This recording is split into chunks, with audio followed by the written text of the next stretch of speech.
Okay, hey everyone. So what we'll be doing today is going through a little presentation here on how you can diagram your building program. Now, this will be quite helpful in your panels to show us, the tutors and anyone else who may look at your panel, how you have accommodated the functions of an interpretive center inside of your fractal building or the skin of the fractal. Especially given how complex the form of a fractal can be. There's different types of diagrams that exist, but and each one will sort of represent a different condition of your design and highlight different design decisions you will have made. However, today's presentation will be specifically on building program, okay? So reasons to diagram your building program are to visually show how the program has been distributed and organized within the building, to communicate the amount of space and volume dedicated to different parts of the program, and to showcase the relationship between parts of the program. Okay, so again, it's about communicating in a visual way the functions of your building, how much space has been allocated within your building to each one of these functions, and the relationships such as which room is or which space is next to which space. Okay, so we're going to go through a couple of examples here which will hopefully give you a clearer picture how diagramming building program can help you and give you ideas how you can go about diagramming your fractals interpretive center functions and program. So here is quite a simple one, and as we go through the examples, we'll go into more complex shapes and forms and how you can then diagram the program for those ones as well. So here, again, quite simple, project by MVRDV architects. Here on the right, we can see a render of the building, and each one of these, say, colors of the volumes represent different types of functions. So here on the left, we can see what they represent and make this connection quite clearly and get a very quick visual picture understanding of this project, right? I know the colors here, they don't quite match up with what's in the diagram, but we get an idea of what's happening. This isometric diagram in context with the sides, and we can see the colors of these volumes again. And if we were to see, for example, these images here in the same page or your panel page as this image here, we'll be able to establish connections between them and make sense of this proposal, right? Okay, so this next one here is the Education Center in Faroe Island by Bjarkingos Architects and Fuglark. So we can see these sort of a bit rasterized, I apologize, external rendering of the building here, and here's an internal rendering. So just to give you a little bit of an idea what this project looks and feels like. And here we can see a diagramming of the building program. Again, we're using color to help represent these different types of functions. We can see how it's sort of layered and how we are taking these continuous, I guess, rectangular forms, and we are sort of twisting them and stacking them and placing them on the sides in the way that this bottom diagram is shown there.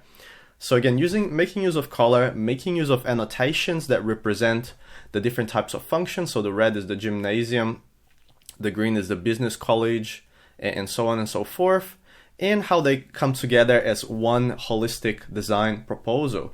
Now, when we look at these images here, right, these renderings, we might not get a full understanding of, how the building function is organized. But the moment we look at this image here, this diagram, we get a much clearer understanding of how it all works. It's very effective in showing us the function of the space. So different types of visuals for different types of purposes on what you're trying to show your reader, right?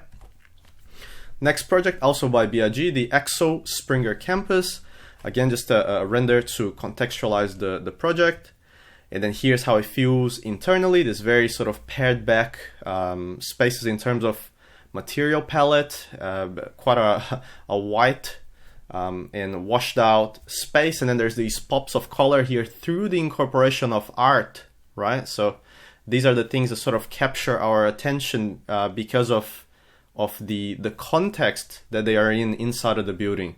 So the building is sort of this background canvas, and then the artworks are the things that capture our attention and add more life to this space. Okay, so we these renders give us an idea how that works in terms of how the space feels and the experience of the space. But then we jump onto the diagram here once again, and we get a very different, we can see this project now through a very different lens and make more sense of it, right? So here on the left, we have this diagram of the program, how it is quite a sequential and sort of ascending experience.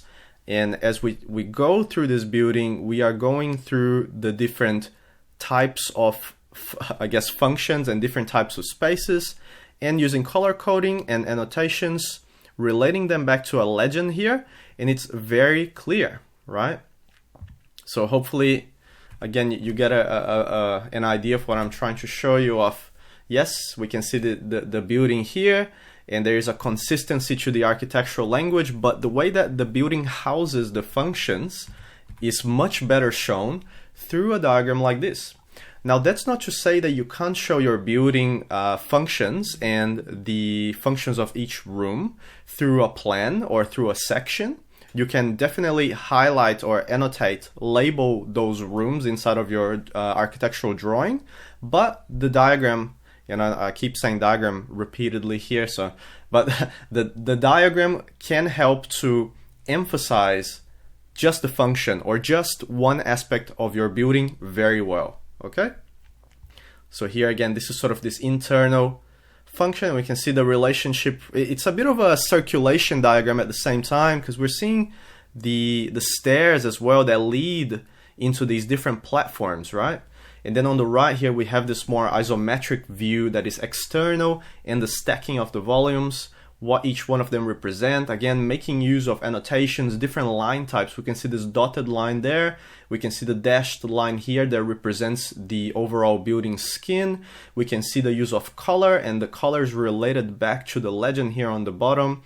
And so we can see here the offices, the service units, central special areas, and the parking.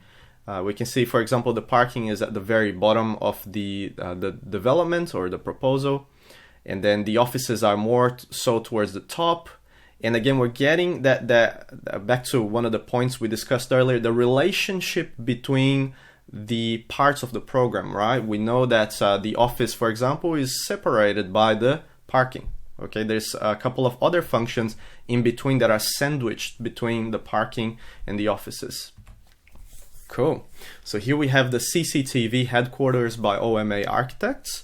Now, this is an engineering marvel in and of itself. It's quite progressive in terms of engineering. It's a project in China. And hopefully looking at this picture here, we can see how the building sits in the context of the city. So here we go. It's kind of this structure that twists and turns, right? So instead of just creating one big high-rise that just shoots straight up into the sky, it actually does something a bit different, I guess. And the way that it begins to maybe frame the sky here through this large void is pretty interesting and can form the concept, I guess, of this proposal. And notice as well how the building is this one continuous loop. Now here is a series of diagrams that represent different functions of the building and how they relate as well. Here we have this overall image, right? And we're actually able to zoom in, and we can see then, for example, the administration here is this volume up the top of the building. The business areas are on that side. The canteens are these yellow parts. We can see how they sit inside of the space.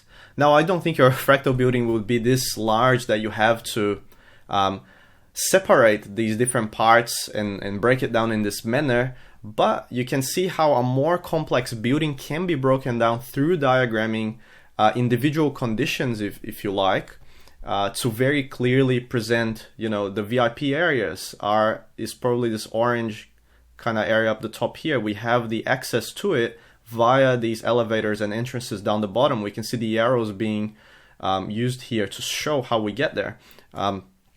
Here we have the broadcasting transmission that happens towards the bottom, but there's also some other bits that are towards the top of the building that are related to this room there. News and broadcast, we can see there, and so on and so forth. Program production, lobbies, fun area, fun area. Parking at the bottom again, the cores of the building, and so on and so forth. So hopefully, again, diagramming, doing the heavy lifting, if you will, of explaining what's happening inside of this building in a three-dimensional way. And then here's a diagram that then consolidates all of those individual diagrams into one big overarching diagram of the functions, which does become a bit busy. It's a bit harder to read, but it still gives us more than looking at this, for example, and you don't know what's happening inside of the building. But at least looking at this and taking a bit of time to understand, making the connection between these annotations, the numbers, and the spaces, we'll be able to tell and make an understanding of it. Next project here, the Great Egyptian Museum by LTL Architects. Now, LTL Architects are also the same architects I discussed in my other video, which you might have watched. It's under the study topics on Blackboard, which will hopefully some of you have found helpful on how you can design your fractal buildings, thinking about how to make the most of your spaces that are in the fractal, right? So this here was a competition proposal, and we can see how the architects begin to articulate the proposal here through section, right? So the red here, quite obviously, is where the section is being cut, and we can see the interaction, if you like, between the sort of glass canopy and the ground pylons that sort of jump up. So there's the sky that comes down, and then the ground that comes up, and they intersect, and it forms these interesting interactions with the space. So just giving you a little bit of background to the project before we look at the diagram. Here's a perspective render that begins to tell you about the proportion and spaces and the forms, the areas where you can sit and rest, I guess, here, and this built-in seat. There's different volumes taking place here. There's bridges. There's water that runs through here, helps to separate parts of the program, yet it maintains this visual connection between, say, this side of the bridge and the opposite side. But, gives you, it does a good job of telling us some of the architectural qualities in the proposal. And of course, we get to see how some of these sculptures here are being placed in the space, and whether they have maybe podiums like this statue here, right? So similarly, in your interpretive center, maybe if you do have a gallery space or something along those lines that helps to celebrate and to teach your visitors about Aboriginal knowledge and culture, maybe projects like these are worth looking into to see what other architecture practices have done in relation to that. This one here is obviously Egyptian history and culture, but in your case, we're looking at the indigenous history and the context of Point Walter, right, from a cultural standpoint. Okay, here is another diagram, I guess you could say, where it's showing the interaction between the two key design elements in this proposal, which are the solar canopy and the landscape pylons. So we're bringing down the sky and lifting up the ground, and they intersect. And here there's this little diagram that shows what the idea is. And there is more history, and sort of the writing behind this project is quite interesting as well, if you guys are interested looking into it, how they explain conceptually what this represents and the symbolism behind it. But anyway, finally here we get to the something that is more in line with representing the program. Okay, so again, this is quite a complex proposal in terms of form, right? There's a lot happening. It's quite large. It's this very horizontal sort of development. But here, when we look at this diagram, we begin to understand how it's being structured and how the function is being organized inside of this building, inside of this architectural proposal. So through this way here, we have that they each represent the times across these axes, right? So it's in a chronological order. We can see how we move from prehistory and pre-dynastic age all the way to the late period, okay? So as we progress through this museum, we are going to experience going through these different time periods.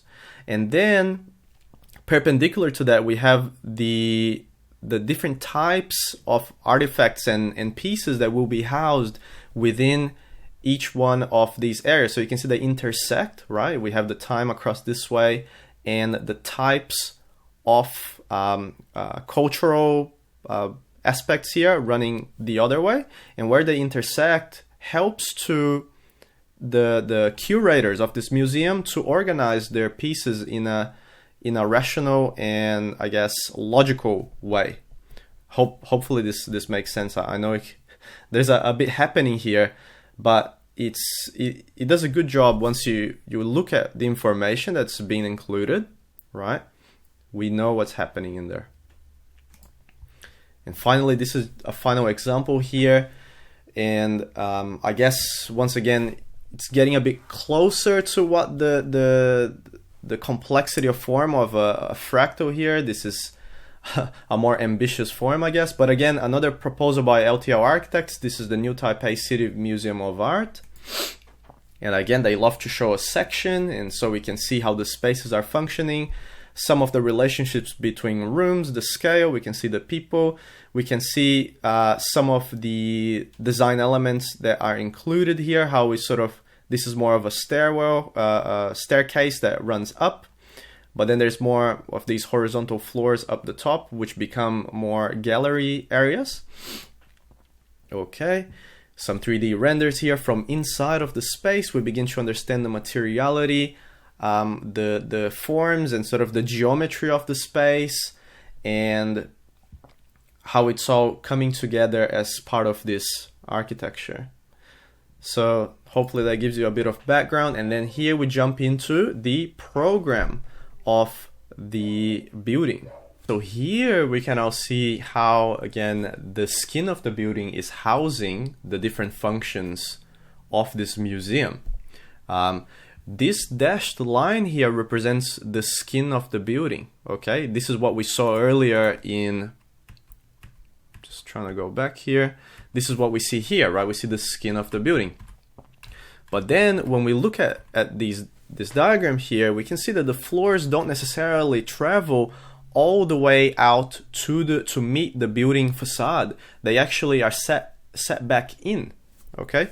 And that again affects the experience. Although the skin is all the way out here, there will be some voids that are inside of this space. And when you have voids inside of a overall building shell or form, it begins to affect your experience of your vertical experience of the space. And that is quite interesting to know.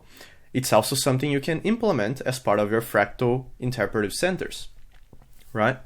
But in any case, if we go through here, we can see in this diagram the sort of access points here indicated by those arrows. So there are 4 access points through the building. And then these little annotations here begin to highlight or tell us more about this diagram. So from the ground floor, we come up to the reception, lobby, and lecture hall here. And then the adult education and admin is off over to this side. If we come up this set of stairs, we arrive at the children's exhibition and admin offices on that floor. And if we continue up here once again, we arrive at the children's collection. And then if we continue up once again, we arrive at the permanent exhibitions, which are these uppermost floors of the proposals. So you can see a lot of the galleries are consolidated towards the top of this building. And, you know, I was able to understand that very quickly just by looking at this, right? And also, I have this same diagram here in their book. So it's called Intensities by LTL or Tsurumaki Lewis Architects. And here it's that same whoops, the same diagram we saw here, except in this case we have even more information, so that you can see they have broken down further what is within each one of these floors. So whereas before we just saw here children's collection, in the book they're actually telling us what is in the children's collection. So there's a resource center, children's education resources, art classrooms, and audio visual room. And they do that with all the other parts of the program as well. And so hopefully by, having gone through this presentation, you can see the importance and value that comes from being able to diagram or visually communicate the program of your building, the relationships between different spaces, how they connect or how they might be separated, and how they sit inside of your fractal shell. So don't feel the need that you have to take up the entire floor area inside of your fractal. You have a lot of space depending on the scale and size of your fractal. You don't have to go all the way out to the edge. What if you set it in and see what happens when you stand inside of the space and experience it from a first person perspective, the way that your visitors will experience your visitor center. On that note, I'll do one final thing here that could be helpful for you guys.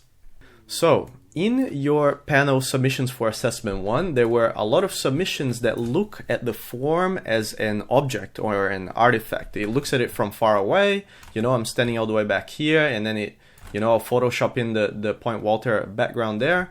And there were a lot of submissions as well where we just observed the fractal in kind of isolation, right? As you generated in Incendia Next.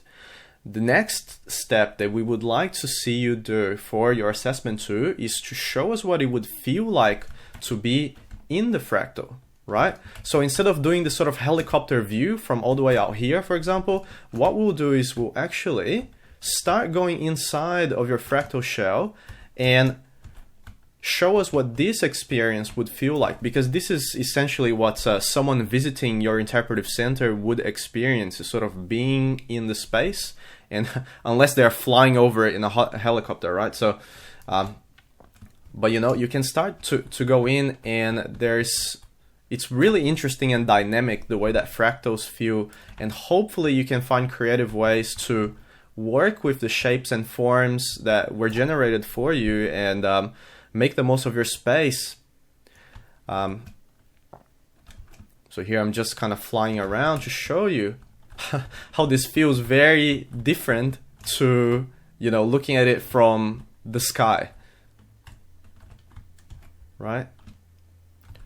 Okay, I hope this helps you. Okay guys, well that was my presentation for you here in relation to building diagram and this little thing at the end where I just showed you, experiencing the building. And as you do this diagramming as well, I think it'll help you as a designer to understand how you can use or leverage a complex shape like a fractal to accommodate the functions of your building. So it's not just a tool to show the reader how your building program is organized or your final proposal, but it's also a process, tool and strategy you can use to see the different combinations and ways you can use up the negative space in your fractal skin, your fractal forms, to make the most of it, make the most of the space and make it a nice experience for your visitors and maybe the people that work in your building. Okay? All right. Well, thank you and good luck with your next submission. We'll see you around.